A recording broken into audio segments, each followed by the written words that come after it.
जो मैं सवाल आएगा इनोसेंट सवाल good afternoon sir. This set thank you sir. अपने आप को इंट्रोड्यूस करें बोर्ड को बिना अपना नाम और परिचय बताए हुए. Sir, I am from Patna district. I have done my schooling from Delhi and Bangalore. I have done my graduation from Dayanand Sagar University in mechanical engineering. And sir, my option subject is history. And sir, my hobby is I practice mixed martial arts. अच्छा, you practice mixed martial arts. How is it different? कैसे ये different है traditional martial arts से? Sir, traditional martial arts से ये जो भी martial arts हैं ट्रेडिशनली उनके जो बेस्ट पार्ट है उसको वहाँ से एक्सट्रैक्ट किया गया और एक नया फॉर्म बनाया गया जिसमें सब कुछ मिक्स है एक तरह से. अच्छा, जैसे किक बॉक्सिंग का स्टैंड अप फाइटिंग एंड नीचे जो ग्रैपलिंग होता है उसके लिए ब्राजीलियन जिजुत्सु जो ग्रैपलिंग स्पोर्ट्स है. और अगर कोई फाइटर अगर ग्राउंड लेवल पे स्ट्रांग है या स्टैंड अप में वीक है थोड़ा सा तो वो रेसलिंग से उसको नीचे ले जा सकता है और वो ग्राउंड पे उसको टैकल कर सकता है. What are some common ways जिससे कोई भी बाउट जीती जा सकती है एमएमए में? या तो सर आप नॉकआउट से जीत सकते हैं. जैसे बॉक्सिंग किक बॉक्सिंग के माध्यम से अगर पंच या किक उसके अगर चिक्स पे लग गया या फिर कुछ ऐसा जगह लग गया जो अनकॉन्शियस हो जाता है वो तो नॉकआउट हो जाता है. दूसरा एक तरीका है कि सर सबमिशन से होता है जो ग्राउंड लेवल पे होता है या तो चोक किया जाता है या सबमिशन किया जाता है सर. अच्छा, what is the current status? क्या है करंट स्टेटस भारत देश में इस एमएमए का? भारत फ्लरिश कर रहा है या अभी उतना नहीं प्रमोट हुआ है? भारत देश में ये सर अभी एक नेसेंट स्टेज में है. लेकिन इसका जो स्पोर्ट्स का वो मार्केट ग्रो हो रहा है सर, लेकिन अभी नेसेंट स्टेज में है. कुछ लोगों का कहना है, कुछ जो स्पोर्ट्स के क्रिटिक्स हैं उनका कहना है कि एमएमए वायलेंस को प्रमोट करता है. आपकी क्या विचारधारा है इस पर? सर मेरा तो सर वायलेंस को प्रमोट ऐसा नहीं कह सकते कि वायलेंस को प्रमोट कर रहा है सर, क्योंकि ये जो स्पोर्ट है ये बहुत रेगुलेशंस के साथ खेला जाता है. बहुत स्ट्रिक्ट रूल्स हैं, जैसे कि आप किसी के सर के पीछे नहीं मार सकते हैं या बाल नहीं खींच सकते हैं, आईज में पोक नहीं कर सकते हैं. और मतलब इस फाइट में लड़ने से पहले आपका बहुत टेस्ट होता है या कुछ आप ड्रग्स या वगैरह का नहीं कर सकते. तो वायलेंस नहीं कह सकते सर. एक ये हेल्दी कंपटीशन है, इसको प्रमोट होना चाहिए. कोई एक पिक्चर जिसने कोई एक मूवी, इंडियन मूवी जिसने एमएमए को बहुत प्रमोट किया, ग्लोरीफाई किया है? सर ऐसे तो बहुत पिक्चर्स हैं. जैसे एक पिक्चर आई थी अक्षय कुमार की ब्रदर्स, उसमें प्रमोशन हुआ है. और उसके बाद एक सलमान खान की मूवी थी सुल्तान, उसमें प्रमोट किया गया है इसको. ठीक है, आपको क्यों लग रहा है कि despite of such humongous stars doing a movie on this art it has not got that attraction which it should have? Sir इसमें थोड़ा सा ये आर्ट अभी कहीं कहीं पे ही अभी जैसे इसके इंस्टीट्यूट्स हैं, ये सब जगह नहीं है.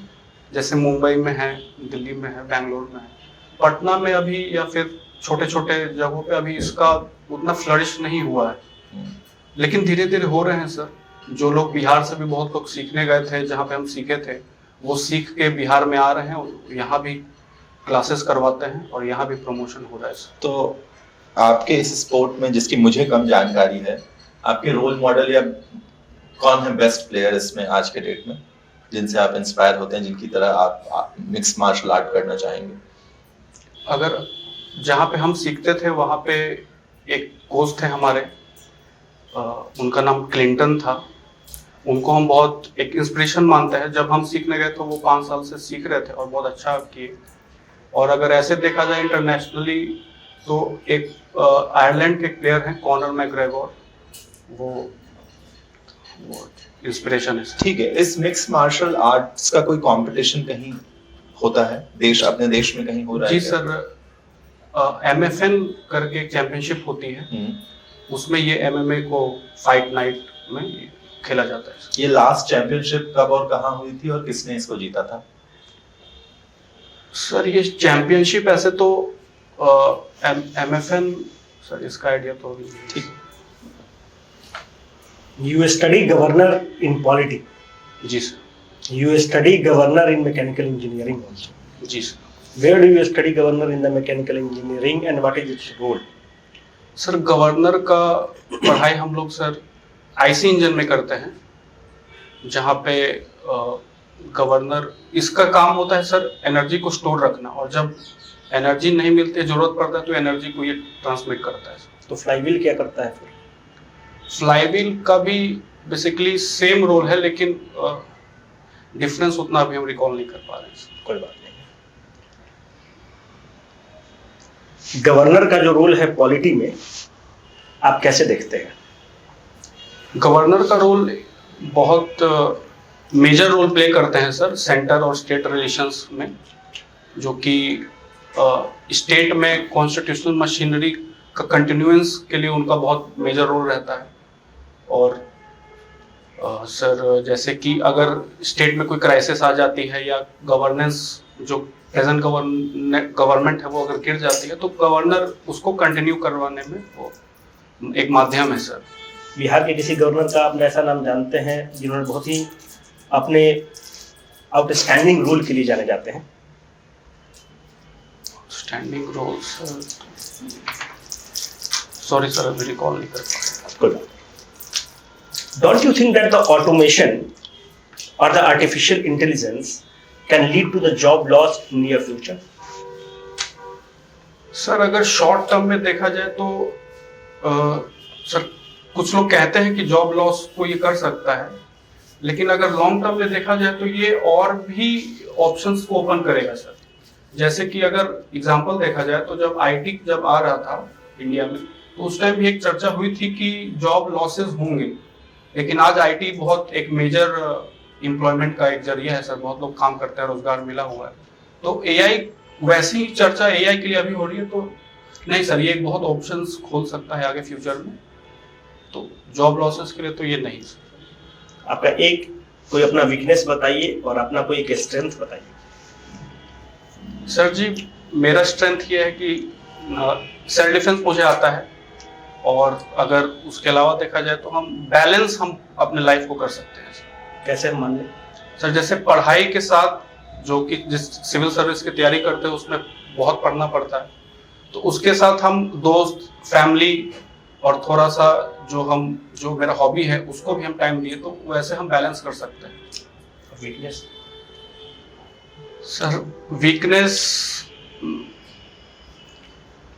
वीकनेस नहीं है क्या? जी सर वीकनेस है सर, हम गाना उतना अच्छा नहीं गा पाते हैं सर।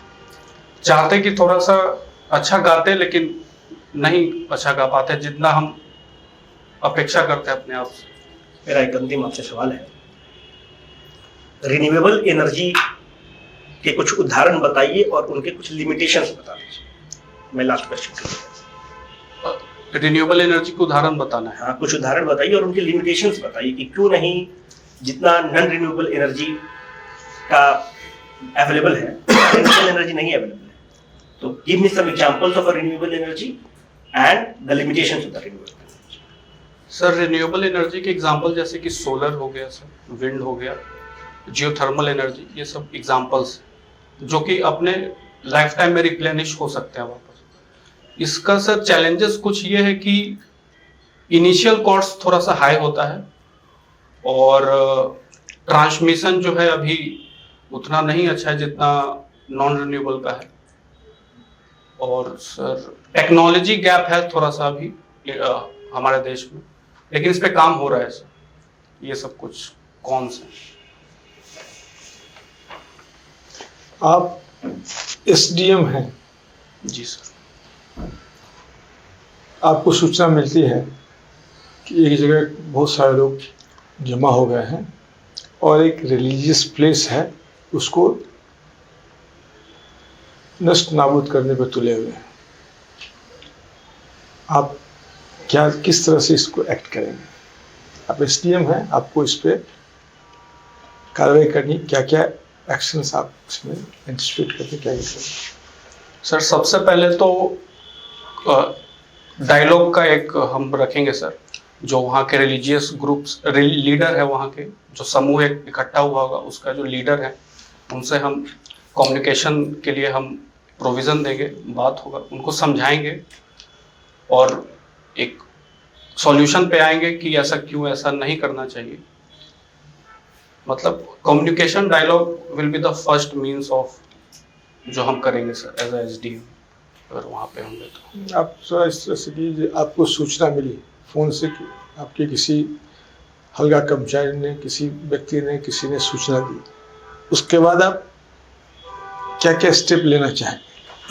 संवाद एक चीज़ है, वो प्री जब लोग जमा हो गए उसके बाद उस समय संवाद की स्थिति रहती नहीं नॉर्मली, कोई लीडर मिलेगा नहीं। जब क्राउड हो गया तो उसमें कोई लीडर मिलता नहीं है, बहुत प्रयास करना पड़ता है वो। तो इसलिए आपको उस तरह सोचना पड़ेगा कि सूचना मिली तो फिर कैसे आप आगे बढ़ेंगे। सर वहाँ जो एरिया के जो पुलिस अधिकारी होंगे उनको हम सूचना देंगे इसके बारे में, और उसके बाद वहाँ जाके वहाँ के जो लोग हैं उनसे वार्तालाप करेंगे सर, और जो समस्या है उसका हल निकालने पे ज़्यादा ध्यान दिया जाएगा। मान लीजिए आप एसडीएम हैं और आपके सीनियर डिस्ट्रिक्ट मजिस्ट्रेट हैं, उन्होंने आपको कहा कि देखिए वो विधायक जी हैं, उनकी ज़मीन में आपको जो रिपोर्ट मिला उसमें उनके पक्ष में आपको निर्णय देना है। देख लीजिए, एग्जामिन कर लीजिए, उनके पक्ष में आपको कैसे निर्णय दीजिएगा वो करके हमको बताइए। तो आप क्या करेंगे उसमें? सर मेरा स्टैंड यही रहेगा कि जो लीगल है और जो प्रोसीजर है, हम रूल्स को अवॉइड करते हुए अगर उनके पक्ष में आएगा तो कोई दिक्कत नहीं, अगर नहीं आएगा तो सर अब अपने रूल्स और जो लीगल है उसी के तहत रहेंगे सर। मान लीजिए वो थोड़ा ग्रे एरिया में, इशू जो है ग्रे एरिया में है, और एक तरफ गरीब लोग हैं और एक तरफ विधायक जी हैं, वो एरिया ग्रे है। तो डीएम चाहते हैं कि नहीं ये ग्रे एरिया विधायक जी के पक्ष में निर्णय हो। ऐसी स्थिति में आपके डीएम है, आपको मानते हैं, दूसरी तरफ विधायक जी है, वो भी है, और एरिया ग्रे है, कोई ब्लैक एंड व्हाइट नहीं है कि आप निर्णय कर दीजिए। जो आपने कहा कि एकदम जो पक्षपात आप नहीं कर, माने आपके हाथ में, आपके विवेक पे है, निर्णय आपको अपने विवेक से लेना है। इसी परिस्थिति में क्या करेंगे? सर हम अभी भी अब जो रूल्स हैं और जो लीगली करेक्ट रहेगा उसी के तहत हम रहेंगे सर। डीएम सर और जो पॉलिटिकल प्रेशर है वो तो आते ही जाते रहते हैं ये सेवा में जिसमें हम जा रहे हैं, तो जो लीगली करेक्ट होगा हम उसी को हम फॉलो करेंगे सर। हम फिर आपको एक लीगली ग्रे एरिया है, मतलब वो निर्णय आप जो भी करेंगे वो लीगली करेक्ट होगा। दोनों ही निर्णय लीगली करेक्ट है। दोनों ही निर्णय लीगली करेक्ट है। एक तरफ आपके डीएम हैं, विधायक हैं, जो आपके लिए बहुत महत्वपूर्ण रखते हैं, एक तरफ वो वहाँ की गरीब जनता है जिसके लिए, जो आपके लिए कोई उनका मूल्य नहीं है, आपको उनसे कोई एडवांटेज नहीं मिलेगा। कोपड़ छोटे तहत अपराधों, मतलब दोनों ही लीगल है। क्या निर्णय लेंगे उसमें आप किस तरह से, किधर आपका निर्णय क्या होना चाहिए? सर अगर मुझे इस चीज़ का डिसीजन लेने दिया जाएगा और मेरे ही विवेक पे अगर छोड़ दिया गया है, तो सर जो विधायक जी हैं वो तो पहले से स्टेब्लिश्ड हैं, उनके पास रिसोर्सेज हैं, अथॉरिटी है, लेकिन जो गरीब लोग हैं उनके पास नहीं है सर। तो अगर हम ही को डिसीजन लेना रहेगा तो सर हम उन लोगों के पक्ष में हम डिसीजन लेंगे। इतना देर नहीं लगाना है, एकदम आप बने हुए हैव नॉट्स के लिए जी सर। आप डीएम के लिए नहीं बने हैं, आप विधायक के लिए नहीं बने हैं। ग्रे एरिया है, इसका मतलब है कि हक जिनको मिले जो हैव नॉट्स है। पूरी जो हमारी वेलफेयर सोसाइटी है उसमें एडमिनिस्ट्रेटिव, इसलिए इतना देर नहीं करना, इतना झिझकना नहीं। जी सर।